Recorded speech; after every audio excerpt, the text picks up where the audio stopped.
गांव में वैसे भी रात जल्दी हो जाती है और जब दिसंबर की सर्द रात हो तो गांव की गलियों में सन्नाटा पसरना आम बात है। उत्तर प्रदेश के प्रयागराज के कौंधियारा ब्लॉक के बड़गोहना गांव में भी कुछ ऐसा ही कुछ माहौल था। ज़्यादातर घरों की बत्तियां बंद थी और लोग बिस्तरों में दुबक कर ठंड से मुकाबला कर रहे थे। लेकिन सर्द हवा से साए साए करती गांव की एक गली में एक 16 साल की नाबालिग लड़की मोबाइल फोन से किसी से हंस हंस कर बातें कर रही थी। वो इस बात से बेखबर थी कि उसको किसी ने देख लिया है। उस लड़की की बातचीत का अंदाज बता रहा था कि दूसरी तरफ वाला शख्स उसका प्रेमी ही हो सकता है। माँ बाप की गैर मौजूदगी में उस लड़की के सर पर इश्क का भूत सवार था। उसकी उम्र 16 साल जरूर थी, लेकिन मोबाइल फ़ोन पर मुहैया इंटरनेट से उसने सेक्स की काफ़ी जानकारी हासिल कर ली थी। इसलिए उसने सर्द रात में अपने सोने घर में प्रेमी को आने का न्योता दे दिया।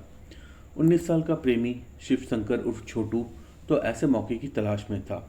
उस लड़की मीना की फ़ोन आते ही वो झटपट मोटरसाइकिल से उसके घर पहुंच गया। कई किलोमीटर की दूरी उसने इतने कम समय में पूरी कर ली कि अपने सामने खड़े प्रेमी को देखकर भी मीना को आसानी से यकीन नहीं हुआ। मीना ने अपने छोटे भाई अमन को पहले ही किसी तरह गहरी नींद में सुला दिया था।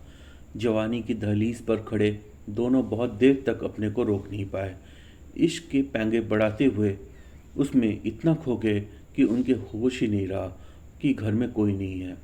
और शिव शंकर भी अपनी माशुका को सामने पाकर अपनी सुध-बुध खो बैठा था। इधर बातचीत और हंसी मजाक की आवाज़ सुनकर उस 14 साल के अमन की आंख खुल गई। वो अपने घर में बहन के साथ किसी अनजान को देखकर सब कुछ जल्दी ही समझ गया। उम्र में छोटा होने के बाद भी भाई को बहन की यह हरकत नागवार लगी और वो बहन का विरोध करने लगा। डांट फटकार के बाद भी वो चुप नहीं हुआ और आंखों देखी सारी बात पिता को बताने के लिए कहने लगा। छोटे भाई की इस धमकी के बाद उसकी बड़ी बहन डर गई, लेकिन उसे अपने प्यार में बाधा बने इस भाई की ये बातें अच्छी नहीं लग रही थी। इसके बाद उसने जो कुछ किया वो जानकर लोगों के रोंगटे खड़े हो जाएंगे। मीना ने अपने प्रेमी के साथ मिलकर पहले अपने छोटे भाई पर लोहे का एक छड़ से हमला कर दिया और बाद में पीट पीट कर उसका कत्ल कर दिया। मीना के घर वालों को समझ नहीं आ रहा था कि आखिरकार ऐसा क्यों हो गया है और किसने मासूम लड़के को जान से मार दिया। इस वारदात की खबर मिलते ही पुलिस मौके पर पहुंची और लाश को पोस्टमार्टम के लिए भेज दिया। इसके बाद पुलिस इस मामले की जांच करना शुरू कर दी। पुलिस जांच पड़ताल में जो मामला सामने आया उसने सबकी आंखें खुली की खुली रह गई।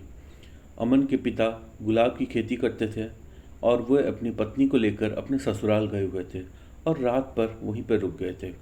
घर पर उनका 14 साल का बेटा अमन और 16 साल की बेटी मीना थी। कौंधियारा पुलिस को जब एक 14 साल के लड़के की घर के भीतर हत्या की खबर मिली तो वो भी चकरा गई। पुलिस जब गुलाब पुलिस जब गुलाब के घर पहुंची तो 14 साल के मासूम अमन की खून से लथपथ लाश बिस्तर पर पड़ी थी। पुलिस को भी पहले समझ में नहीं आ रहा था कि एक मासूम का कत्ल क्यों और कौन करेगा, वो भी घर के भीतर, जब घर में केवल भाई बहन ही है। पुलिस ने लाश को कब्जे में ले लिया और कब्जे में लेकर पोस्टमार्टम के लिए भेज दिया और इसके बाद मामले की जांच शुरू की। घर और गांव वालों को ये समझ नहीं आ रहा था कि आखिरकार ऐसा क्या हो गया है कि किसी नाबालिग लड़के को मार दिया गया और एक 14 साल की मासूम से किसकी क्या दुश्मनी हो सकती है। इससे पहले इससे पहले की सुबह आरोपी लड़की ने सबको चीखते हुए बताया था कि अमन को किसी ने मार दिया है। वैसे पुलिस को शुरुआती जांच में ही बहन पर शक हो गया था। इसके बाद क्राइम ब्रांच ने जब लड़की का मोबाइल फ़ोन सर्विलेंस पर लेकर कॉल डिटेल निकाली तो सारा भेद खुल गया। पुलिस की पूछताछ में लड़की घबरा गई, लेकिन उसने अपना बयान बार बार बदलकर पुलिस को गुमराह करने की कोशिश भी की। बाद में घर की तलाशी पर पुलिस को एक मोबाइल फ़ोन मिला जिससे वो लड़की केवल अपने प्रेमी शिव शंकर उर्फ छोटू निवासी बस्तर कच्छना से बात करती थी। गांव के एक बुजुर्ग ने भी पुलिस को बताया कि रात को 12 बजे के आसपास वो लड़की किसी से फ़ोन पर बात कर रही थी। बातचीत में मशगूल मीना उन बुजुर्ग को देख नहीं सकी थी। पुलिस को रात में शिवशंकर के मोबाइल फ़ोन का लोकेशन बड़गोहना गांव में ही मिली। वो मौके से फरार हो चुका था, लेकिन क्राइम ब्रांच ने तेजी दिखाते हुए आरोपी को गिरफ्तार कर लिया। पुलिस ने हत्या में पुलिस ने हत्या में इस्तेमाल की गई लोहे की छड़ भी हत्यारोपियों की निशानदेही पर बरामद कर ली। जिस प्यार को पाने के लिए एक बहन ने अपने छोटे भाई की बलि दे दी, उसी प्रेमी के साथ अब वो जेल में अपने गुनाहों की सज़ा पाने के लिए भेज दी गई है।